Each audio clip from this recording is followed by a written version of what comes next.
Good morning, Husker fans, and welcome back to the Husker Big Red YouTube channel. I'm Chris Peterson, and joining me, as always, is Danny Gillette. We're back here for another episode of the podcast, and we're going to look ahead to the matchup on Saturday between the 4-1 Nebraska Cornhuskers and the 4-1 Maryland Terrapins. Should be an interesting matchup. The Huskers are a 7-point favorite. We're going to break down the offense, defense, and special teams, give you some bold predictions, some keys to victory, and also make our pick against the spread. So we will also touch on some recruiting buzz as well, even though there hasn't been a ton for Nebraska this week. Before we get into all that, please make sure you guys hit the like button, hit the subscribe button, get into the comment section with your own predictions for the Maryland game this weekend. And Danny, how are you on this Thursday morning? Good. Time's flying. Here we are doing another preview show for what, like you said, should be an exciting game against Maryland, and I'm doing well. Yeah, game 6, man. After this game, we're going to be halfway through the season. It's hard to believe, and seeing that it just seems like it just opened yesterday. We were just at Arrowhead Stadium watching the Huskers take down Cincinnati, but really big matchup this week. 4-1 Maryland. They were a quarter away from being 5-0. I thought they were going to be 5-0 for this game, but they blew a 20-point lead last week against Washington. So I mean, they're going to be very hungry to get back on the field. It's an interesting chance for Nebraska to potentially win a couple of games, back-to-back games on the road, something they haven't done in over 20 years. So that would be, if you want to talk about a potential sign of progress, that Matt Rhule can sell, to the fan base and whoever, I think beating Maryland and Minnesota in back-to-back weeks would certainly be a sign of progress for this program. Yeah, this was a area of the schedule that I was really focused on. If they could get through this part of the schedule right here, I'd feel extremely confident heading into November. All right. Yeah, it's if you get, Maryland, Minnesota, you get Northwestern at home after that, and then USC. So, it could be a start of a very important stretch for Nebraska. They're in the playoff. I wouldn't say they're in the playoff mix right now, but, if you do well in this 4-game stretch, you will become November. Or, even if you just win these next 3 games, depending on what USC does. If USC beats Michigan this weekend, then they're in the same situation as Nebraska. So, I mean, to me, that Michigan-USC game is almost not like a playoff eliminator, because I think Michigan, they could still make it if they won out. If they went 10-2 and beat Ohio State, they'd make the playoff. But whichever one of those teams wins that game, I think it's going to be kind of shot into playoff contention a little bit more. And you can make the same case here. I mean, Maryland, they're 4-1 too. So I mean, they're 1-1. If they finish the season 10-2, they could make the playoff. I think any Big Ten team that finishes 10-2 is probably going to end up making the postseason. I saw a thing on X where somebody gamed out, 5 teams having like 11 wins, and they're like, which team would get left out? Probably none. If there's 5 teams in the Big Ten with 11 wins, they're all going to the playoff. I can pretty much guarantee you that. I don't see that happening though. I think it's pretty far out scenario. There's just way too much parity in the. We saw some of the worst teams in the league beat some of the best teams in the league last week. So when you play on the road, whether you're playing UCLA, Northwestern, Maryland, anybody can beat anybody on their home field in the Big Ten. So Nebraska's going to have to be prepared for that. And let's look at this offense, defense, and special teams. Let's start with the Nebraska offense against the Maryland defense. Now, everybody knows the biggest issue for Nebraska has been pass protection. 12 sacks allowed in the past 2 games. And when you look at a Maryland team that has 19 sacks, they're in the top 5 in the country. That's not necessarily a great matchup.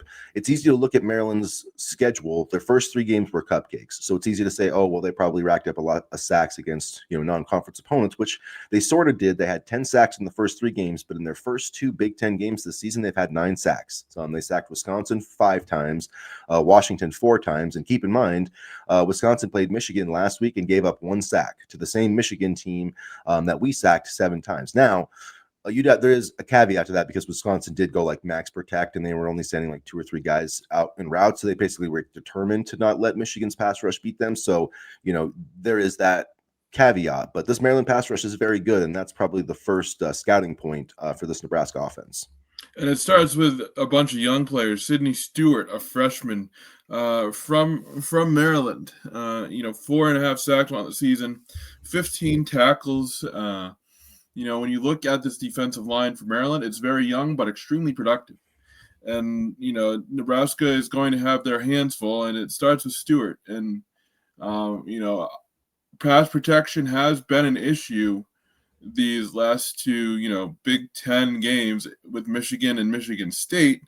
And this will be a challenge for the offensive line, but I'm curious to see from a quarterback standpoint and a play calling standpoint, if they neutralize it by throwing quick screens or, shorter passes, plays where routes aren't as, long developing, if you will. Yeah, I think it's the offensive line, obviously needs to block a little better. I think the quarterback needs to, make some quicker decisions at times, get rid of the football. And also I think the other parts of the protection, running backs, tight ends, and also, the coaching staff too. I mean, you are part of the protection. And if you're gonna have, if you're gonna send out four or five receivers every time, that's gonna leave your protection a little more Yeah. vulnerable. So Mm-hmm. I mean, those are all decisions that, need to be made to help get this thing corrected. I don't think that it's a Dylan Raiola problem solely. I mean, sometimes good quarterbacks do hold on to the ball a little bit. I'm not trying to say he's Yep. Aaron Rodgers or anything, Yep. but that was something that Aaron Rodgers did frequently in the first 5 years of his career or so. And he got sacked a lot. And one thing, I would rather take a sack than an interception any day of the Yep. week for let's just put that on the record. Yep. So, I mean, you don't want to just be throwing the ball into harm's way. It's better just to eat it and punt and do that thing. But the thing about Raiola is like he knows that he can fit the ball into tight windows. He knows, so yes, he's waiting for like a guy to spring open because he knows he can make the throw. So he does need to get coached out of like you just sometimes you have to give up on a play a little bit earlier because you can try to extend it a little bit and that can hurt you sometimes. But honestly, I haven't felt that that's been a huge issue for him because a lot of times when he gets pressure, he's in the middle of the pocket. So it's not like you can just you have to try to maneuver yourself out of there or you're going to get a grounding call. So I mean, I do think that there's some things that he could do to get rid of the ball quicker, maybe make that more of an emphasis. But I do think that the protection needs to be better too. I think everybody, I think there's fault in the coaching staff, the players, the O-line, everybody. So, and they need to get it fixed. And Maryland, it's going to be a test this week. I think that's probably the thing that's going to define this game. Maryland's got a pretty good run defense. I think they give up like under 3 yards a carry. But again, they haven't played the most difficult schedule, and Wisconsin is not Wisconsin this year in terms of running the ball. They just do not do it very well. So I think in terms of Nebraska's offense, if they can neutralize this pass rush, I think they're going to have a pretty good day. Yeah, I agree. And, I'm curious to see if there will be more out of the running back position besides Emmett Johnson. They kind of teased that last week, but I didn't really see anything, that would indicate a big shift or a big change at the running back spot. So, I'll be interested to see how the running game kind of factors into things. And I'll be interested to see, and I said this before, but it kind of ties into the slow start in the first half last week for Nebraska. I'll be interested to see the play calling. See if they can get things going a little bit quicker than they did last week because they kind of struggled in the first half, and some of it was play calling on the part of Dana Holgerson. So I'd like to see a little bit of a quicker, start, if you will, so that they're not trying to, catch up in the second half or being forced to, play at a higher level in the second half because of their deficiencies in the first half. Yeah, running the ball is going to be interesting because we talked about it last week. I pretty much predicted that the running back we would be talking about was Emmett Johnson. I just didn't know what they were going to do at this thing we had never seen before. We saw Isaiah Mosey get it 3 times and Nelson got it 1 time. So I'm not really sure what they were talking about there. I'm really not surprised though that nothing came of that. This coaching staff does that at times. I mean, Rhule, the other guy, they just do. They say weird things like that and then it doesn't happen. So, but that's fine. Emmett Johnson is still the guy, and he's going to have to try to work against a really tough defense against Wisconsin. They gave up 61 yards on 42 attempts. Now you do have to calculate sack numbers into that, but still, that's not very much. And then Washington had 115 yards last week, but it took them like 36 carries, and that's 3.1 yards per carry. Now again, 4 sacks is going to hurt your rushing total, but both backs were like under 3 yards a carry. So this is going to be a big challenge for the offensive line, not only passing the football, but trying to establish the run as well. And I think you look at Maryland. We'll get to that a little bit more, I guess, when we're talking about their offense. But they are a team that doesn't run the ball very well. And I think whichever team can establish the run, I mean, I think in most games, the team that runs the ball better usually has a pretty good chance to win. And I think Nebraska with Emmett Johnson and this offensive line have a pretty good chance to do that. I mean, even Michigan, they ran the ball okay. It wasn't, I mean, they've been under 100 yards the past 2 weeks, but I still feel like, I mean, Emmett had 83 yards and he only had like 13 carries or something. So like, I don't know. It's a weird situation where he does need to get the ball more, but you got to be careful about protecting him. And we're doing this dance that we knew we were going to have to do all season long with Emmett Johnson, and they're just going to have to kind of grin their teeth and bear it and hope that the guy can make it through the season healthy. And I thought the run defense did a lot better against Michigan State last weekend. I mean, the leading rusher, Malachi Frazier, only had 58 yards on 18 carries, 3.2 yards a carry. And then, of course, we had the threat of Aiden Childs, who only had 23 yards. He did have 2 touchdowns, but,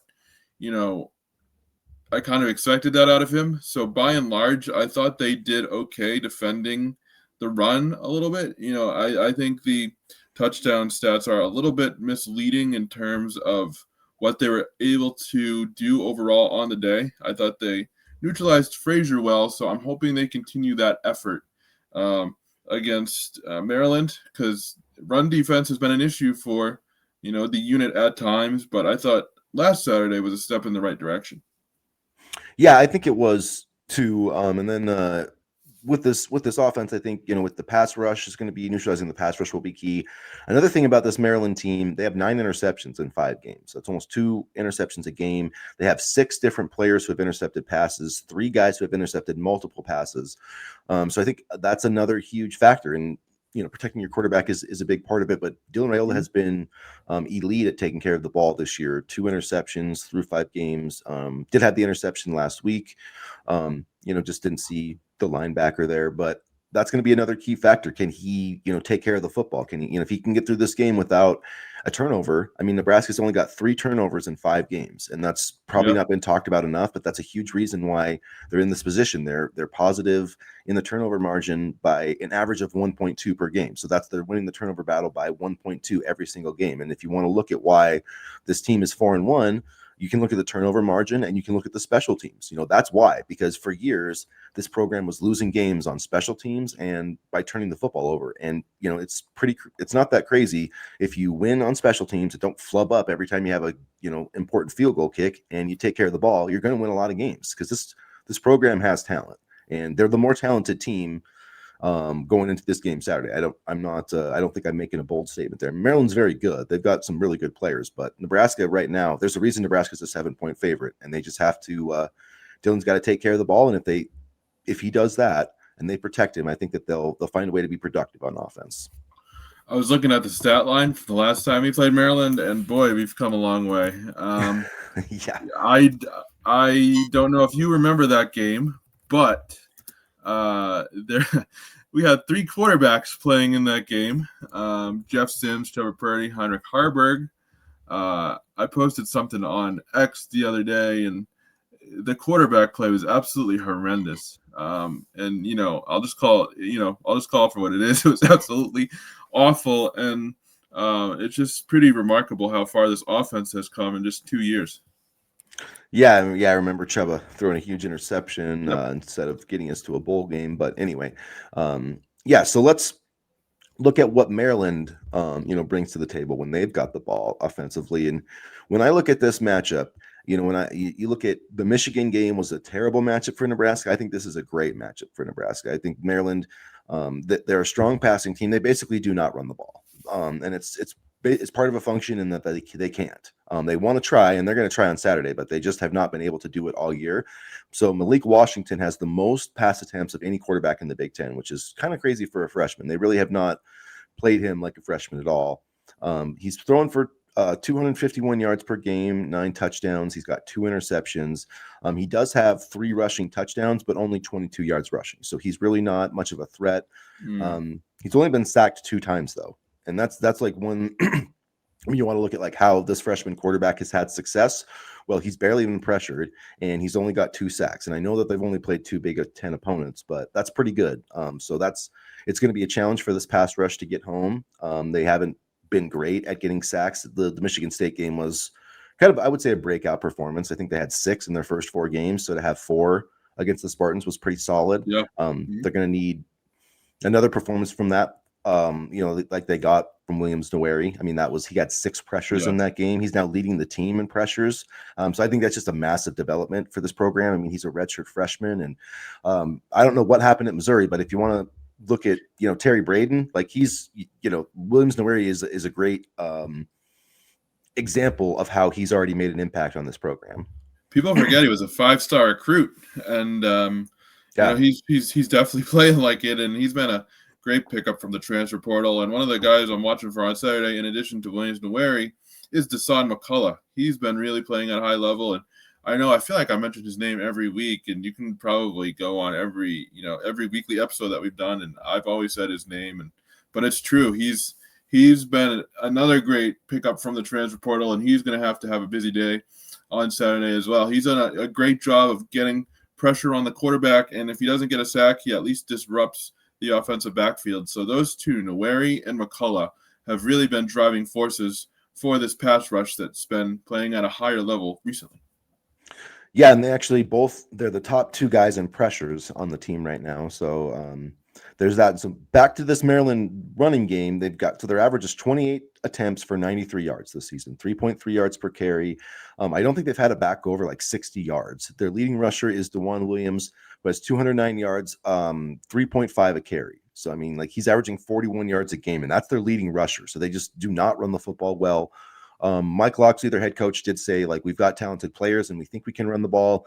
He also mentioned how Nebraska's been, kind of weak with their run defense. So it does seem like Maryland is hoping that they can finally establish a running game this weekend. So that's going to be a big key to see if Nebraska's run defense can hold up. But in terms of their strength, Nebraska's got the number one pass defense in college football, 94 passing yards per game allowed. I understand that the run defense has not been good. They're giving up 154 yards a game, 4.5 yards a carry. But let's give some credit to this pass defense. I'm just tired of people saying, the pass numbers are only good because the run defense stinks. No, that's not. Last week they gave up 83 yards rushing to Michigan State. And Childs is a quarterback that's getting talked about as a first-round pick. And he threw for under 100 yards, 9 of 23 passes. They made him not play like it, Bryce Underwood threw for 105 yards. Last week against Wisconsin, he had 215 in the second half. So, I mean, this guy can make plays. Brendan Sorsby, we've seen what he's been able to do. So three of the first five quarterbacks that Nebraska has faced will likely be playing in the NFL. And maybe there could be multiple first-round picks out of those groups, and not a single one of them threw for over 105 yards. So let's give the Black Shirts some credit here. And when you're looking at a freshman quarterback, I think this is a good matchup for Nebraska and that secondary. Yeah, and I agree that not enough credit is being. People say, "Oh, look who they played. They played Houston Christian. They played Akron. They're still Division I college football players, and they're still talented athletes, no matter what team they play on. And this pass defense has been absolutely lights out. And Andrew Marshall's been a big reason for that. Sayre Wright's been a big reason for that. And again, we talk about the transfer portal additions. Marshall's been absolutely fantastic.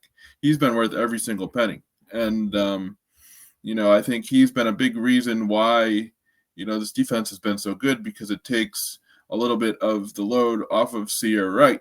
And now Wright doesn't have to necessarily be, the guy in the secondary. It can be a more balanced effort, because once Tommy Hill went down last year, Wright was – I'm not going to say the only dangerous guy in the secondary or the only, lockdown corner in the secondary, because I don't want to disparage the unit, but he was the only one, I guess that teams really kind of had to be mindful of. Now they have two guys, and Marshall and Wright, and that tandem has been extremely, playing extremely well this season.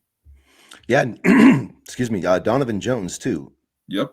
He's got more playing time, and honestly, like, I know you don't want guys to get hurt, but I think that Malcolm Hartzog getting hurt honestly helped this defense. Like, I just, because Sayre Wright moved into that nickel role, and he's been better at that job than Hartzog has been. Like, that's just the truth. And then that allows you to get Donovan Jones on the field more. And so it's like, who would you rather have on the field, Donovan Jones or Malcolm Hartzog? To me, it's not even a debate. Like, it's Donovan Jones every day of the week. Yep. And I mean, you got Rex Guthrie coming in playing really well, Deshaun Singleton. It's not that Malcolm Hartzog, by the way, isn't a good player. I don't know if I would move him back into that nickel role. I might just keep him as more of a deep safety, because the way it's been, I just don't know how you change it. I mean, I know he was part of it those first few weeks, but I really like how this defense looks, especially I think the run defense too. Sayre Wright as a nickel was really getting up into the box last week. So he's not only doing things as a cover corner, he's making plays in the run game. It's nice. It'll be a nice problem to have, and more depth is never a bad thing. But yeah, this Maryland offense, I feel like this is a good matchup for Nebraska. I do like this quarterback, Malik Washington, but he's really not a runner. I'm sure he can run a little bit. Like I said, he's got a few touchdown runs, but for the most part, I think it's going to be, can Nebraska, get pressure on the quarterback, and can their secondary hold up? And I think if the defensive line can get some pressure and make this guy move around, get off his spot, I think that will make him look like a freshman, and that's got to be the goal for the black shirts on Saturday.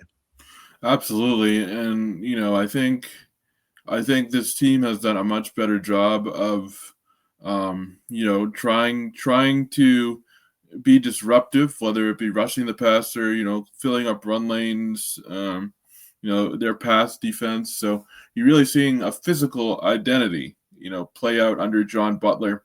And Butler's done a great job of, making the unit his own and, kind of forging that mindset for this defense.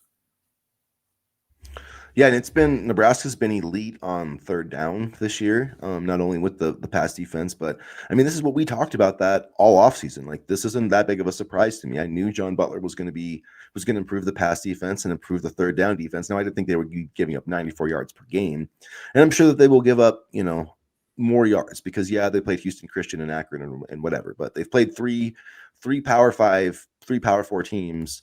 That are acting like Cincinnati is close to being ranked. Michigan is ranked right now. And, Michigan State's 3-2. So, I mean, they've got 11 and 5 or 11 and 4 record combined. Yep. And none of those 3 teams threw for over 156 yards. And all of them, their offenses are built around their quarterback. I mean, Michigan's probably not to this point, but still, like, the kid can throw. I mean, he proved last week he can throw. Bryce Underwood, I'm talking about there. So I really feel like this pass defense is not getting the credit from some of the fans that it deserves. And I think if they can come out and keep this Maryland offense to like under 200 yards, then we can truly say this is an elite pass defense. And I think it's going to be important for them to get a 3-and-out early, get their confidence going, and that leads us into special teams, and then hopefully get a good kick return from Ja'Cory Barney, who's been excellent in that role, and get things moving there. I've been very impressed with what he's been able to do on kick return and punt return. Yeah, I mean, he's been dynamic back there. It's really been fun to watch him just grow as a player, as the impact player that we thought he was going to be. I mean, you talk about guys who have made a leap from year 1 to year 2, like Ja'Cory Barney has made as big a leap as anybody. Turning into special teams, though, one thing, not only have the punt returns been incredible, Nebraska's, how many punt return yards they've allowed this year? Do you know, Danny? I'm going to say something like 50. -1. They had given up -1 return yards this year. They ranked 3rd in college football. I mean, it's incredible. Okay. Like what Mike Eckler has been able to do with this team is truly, like, I'm astounded. I'm astounded how he's taken a team that was just, I mean, they were good in coverage and stuff, but I mean, he has just completely revamped this unit. This special teams is almost as good as any in the country. It's just mind-boggling. Yeah, and we haven't had to use Wilson that much, so I mean, so that's a good thing. But I love the rugby-style punter. I've been really impressed with not only Wilson and his punting ability, but how he's adjusted to life here as a freshman and really kind of taken on his role. And I know it must be tough for him away from home, but he's really, played very well for a unit that is finding their identity too. And like you said, Mike Eckler has transformed this unit beyond belief. So I've been very happy with the way the special teams has played out so far this season. And looking at this matchup, I think that this is an area where Nebraska can potentially take advantage of Maryland. The Huskers right now rank 17th in the country in punt returns, so they're averaging 15 yards a punt return. I mean, that's like for a team that basically just did not return punts for, I mean, what felt like the entire like Scott Frost era. I mean, it just seems like, not only were they not fair catching punts, they were letting the punts drop too. Yeah. But in terms of a punt return defense, Maryland ranks 109th. So, this is another X factor, I feel like, where Ja'Cory Barney has been super close to breaking a punt return for a touchdown. I think he'll get a big return on Saturday. Maybe it won't be for a touchdown, but I think we'll see another game-changing play on special teams from Ja'Cory Barney. Maybe another game-changing special teams play from Carter Nelson. That was a surprise last week, a welcome surprise, but that just speaks to how aggressive the special teams unit is in a good way, and how everybody's stepping up to make plays on the unit. And It's been really fun to see all the contributors on special teams, from Kyle Cunanan to Carter Nelson to Ja'Cory Barney. Cunanan, I don't think is being talked about enough either. I feel like he's been great. I feel like he was another great addition this spring. Yeah, I mean, one miss so far through 5 Yeah, games, so nothing, no complaints there. it wasn't that miss Um, on like a 50-yard field goal it was a little shorter than that. or I think it was shorter. like a 35 yarder. It was that Okay, one against Michigan. But yeah, yeah, not a not he's been very very yeah. consistent ever since then. Yeah, and the special team. Before we move on, I just wanted to note that like per Pro Football Focus, they added an expected like almost 10 points in expected points contributions last week. Huh. So they made a big impact. All right, so we're going to narrow this down instead of a few keys. We're going to give our biggest Ooh. key to victory for Nebraska. So I'll go ahead with you, Danny. What's your biggest key for the Huskers leaving College Park, Maryland with a win? The offensive line. And I hate to say that because we've been, beating this dead horse for the entire week on social media, on this show even. But as long as the offensive line can keep Raiola upright, and that doesn't even mean, necessarily blocking the guys. It just means letting him get the football off. How they do on Saturday will dictate the game.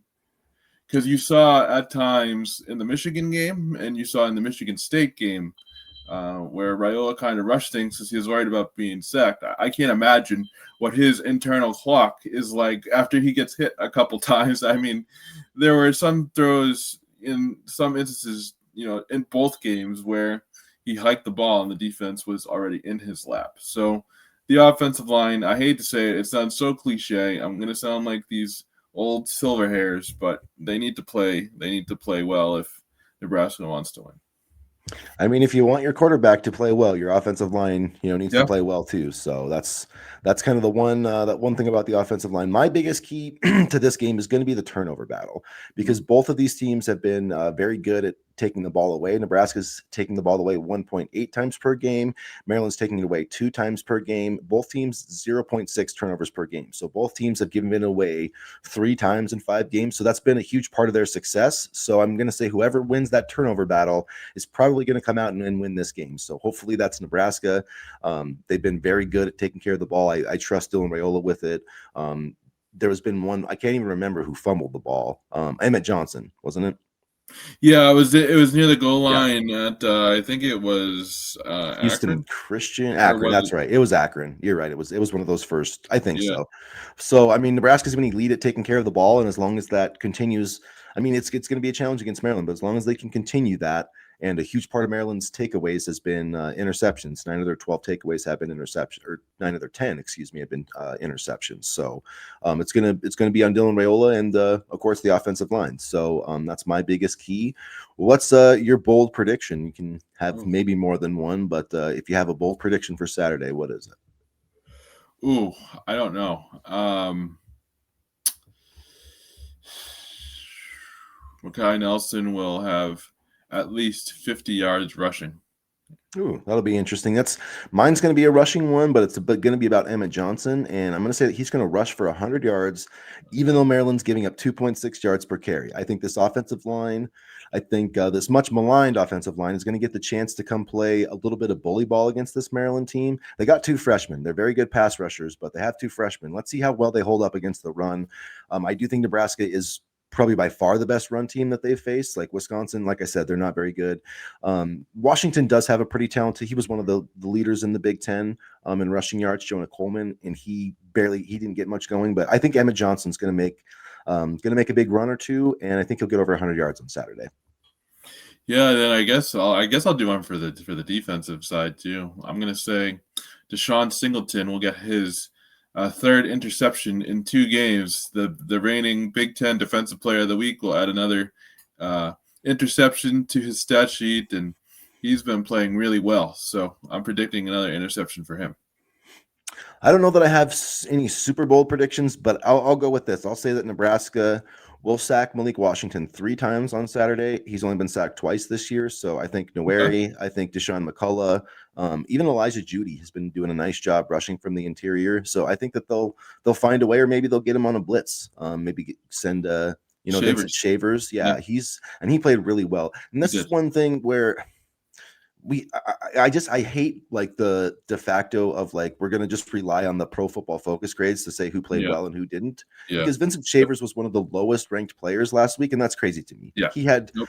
2 huge stops in that game, tackles for loss. So I take every PFF grade with a grain of salt. I'll just say Yeah, that. I don't love them for in-depth grades. I love them for looking at a larger overall trend versus individual player statistics or player performances, if that makes sense. I don't love them for, in-depth overall grades because I thought Shavers played great. And sure, his contributions didn't necessarily show up on the stat sheet, but like Rex Guthrie, he was flying around and making plays. And that's been a theme not only last week, but I feel like Shavers has been flying around throughout the entire season. He's been playing very well. Yeah, and if you'll notice on the depth chart, there's not an or next to his name anymore. It's just Vincent Ship. Like Marcus Watson Trent, I don't even think he played against Michigan State, if I Which remember is correctly. also interesting. What do you think about that? Do you think it's a I case of Shavers being good, or I know there was talk that he's kind of underperformed these first couple of weeks? I think it's just Shavers, taking over that job, and Yeah, that's kind of what I thought was going to happen at some point. He's just, yeah, I think Watson Trent's a solid player, but I yeah, just don't think he's Vincent Shavers. So, yeah. It's a good problem to have. yeah, and I think we'll still see Watson Trent. Oh I yeah, don't think we'll be done. And maybe he had some injury issues. It's not like they tell us all the time. They do tell us, but in a lot of ways they don't tell us. yeah. It's like so. I mean, but yeah. So let's look at this matchup. It's the spread has been interesting because it started at about 4.5 points for Nebraska. It's now ballooned up to 7. I mean, it's just to be What a does Vegas 7 point. know? Yeah, what does Vegas know? Vegas seems to like Nebraska. Just in general, they seem to like it, although it was kind of weird that they had Michigan favored. So the line now 6.5 points. Huh. So basically, that's Vegas saying that Nebraska's about 9.5 points on a neutral field better than Maryland. The over under is 47.5. So what's your score prediction? What's your prediction against the spread on Saturday? Let's see. I'm gonna say 27-13 Nebraska. Okay, that's pretty similar to what I have. I'm going to go 27-17. I'm going to say that they cover the spread. I think it's going to be a tough game, a competitive game throughout, but I do think Nebraska will probably get the lead early.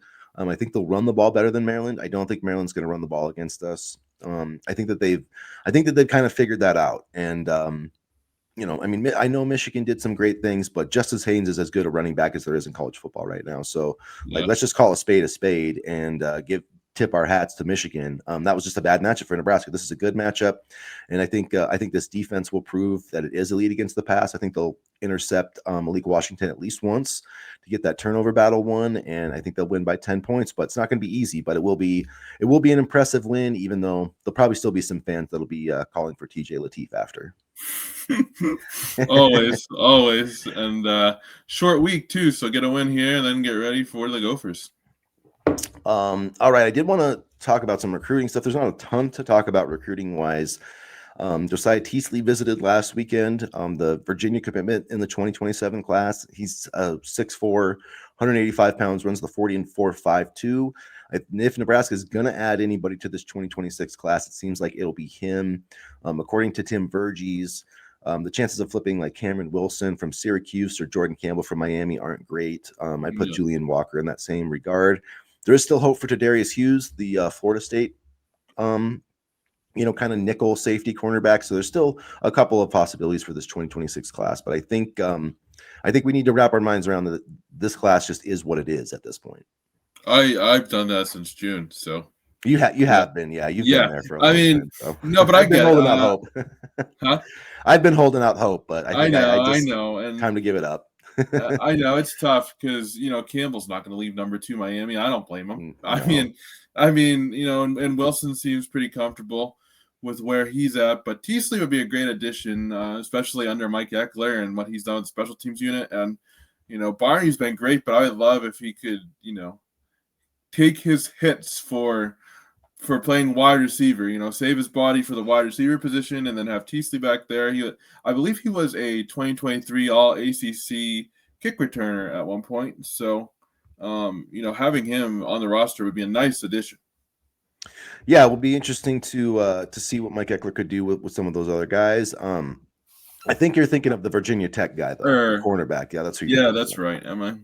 Yeah, But yeah. he would be that's the cornerback that Nebraska was talking Yep, to in the portal. Teasley 2027 or was a 2027 commit that's of right. Yeah. Virginia, but reclassified. He also took a visit to Penn State. Although he actually said that Nebraska had a better atmosphere than the whiteout. So that's what he told Ooh, Brian Munson of Husker Online. So I whoa. thought that was pretty crazy considering it was just a normal afternoon game for Nebraska. And honestly, who knows who's going to be Penn State's coach next year? It's not going to So be Matt Rhule, I'll tell you that. no, So it's not going to be Matt Rhule. It's probably not going to be James Franklin. So I mean, I don't know. Nebraska might have a chance here, a legitimate chance here. We'll see what happens with James Franklin. Because He's I've been got to beat talking to Ohio. Penn He's State got to beat fans, and Ohio they're not State. happy. No, but what would that's the thing is he's still I don't know.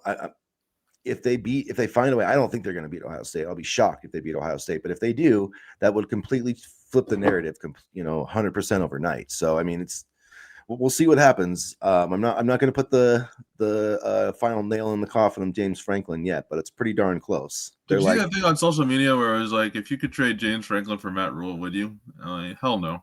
no, God, no. Yeah, I No. saw somebody that was like, yeah, let's get James Franklin. It's like, no. I mean, No. I get like the thing is, okay, James Franklin's a good coach. Like he would win games at Nebraska, but it would be, it would be basically the same that it was at the end with Bo Pelini. We just would never get anywhere. We'd be on the And he's outskirts of the playoff all the time, and done less with so much more. Like yeah. I mean, honestly, like that Penn State backfield is insane, and Drew Aller, my pal, is just Drew Aller. So I mean, but I mean he's done less with so much more. I would not want him at all, and I don't care if he made the playoff, whatever. He should make the playoff with that roster and those players, and especially this year. I thought this year if there was going to be a year that they were going to break out and you know even all the Penn State fans I talked to, they said, this is the year to make an impact, and they've made an impact. It's not in the way that many college football fans thought. They've definitely made an impact on the polls. yeah, it's been pretty crazy. Texas and Penn State out of the top Yeah, 25. So we'll see. Maybe if Matt Rhule beats James Franklin at Happy Valley, that'll be the final nail as Nebraska clinches its playoff berth. But we'll see what happens. I don't know. that'd be nice, wouldn't it?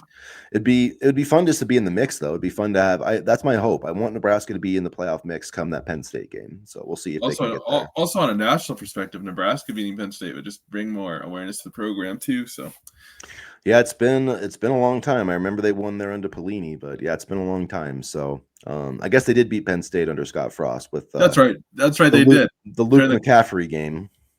I Who's now call a it. pretty good receiver for the Commanders, but Or no, anyway, maybe was it Dylan McCaffrey? No, that was no, Luke.